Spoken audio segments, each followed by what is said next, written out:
దేశంలో 54 ఏళ్ల తర్వాత యుద్ధ సైరన్ మోగుతోంది. రాష్ట్రాల హోంశాఖ కార్యదర్శులతో కేంద్ర హోంశాఖ కార్యదర్శి సమీక్ష నిర్వహించారు. దేశవ్యాప్తంగా సివిల్ డిఫెన్స్ మాక్ డ్రిల్స్ రిహార్సల్స్ జరుగుతూ ఉన్నాయి. రేపు దేశవ్యాప్తంగా మాక్ డ్రిల్స్ జరగబోతున్నాయి. యుద్ధం గనక వస్తే ఎలా రియాక్ట్ అవ్వాలి, ఏం చేయాలి అనే దానిపై ఇది సన్నద్ధత. 1971 తర్వాత తొలిసారి దేశవ్యాప్తంగా ఇలా మాక్ డ్రిల్స్ జరగబోతున్నాయి.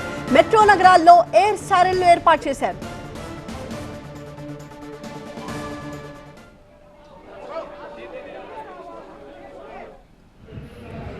దేశంలో 54 ఏళ్ల తర్వాత యుద్ధ సైరన్ మోగబోతోంది. రేపు దేశవ్యాప్తంగా సివిల్ మాక్ డ్రిల్స్ నిర్వహించాలని కేంద్రం ఆదేశించడంతో అందుకు తగ్గట్టుగా ఏర్పాట్లు జరుగుతున్నాయి. చాలా చోట్ల సిబ్బంది రిహార్సల్స్ చేస్తూ ఉన్నారు. యుద్ధం గనక వస్తే ఎలా వ్యవహరించాలనే దానిపై అవగాహన పెంచుకుంటున్నారు. మంటల్ని ఎలా ఆర్పాలి, గాయపడిన వాళ్ళని ఎలా తరలించాలి, ఎలాంటి ప్రథమ చికిత్స అందించాలి అనేవి ఈ రిహార్సల్స్లో ప్రధానమైన అంశాలు.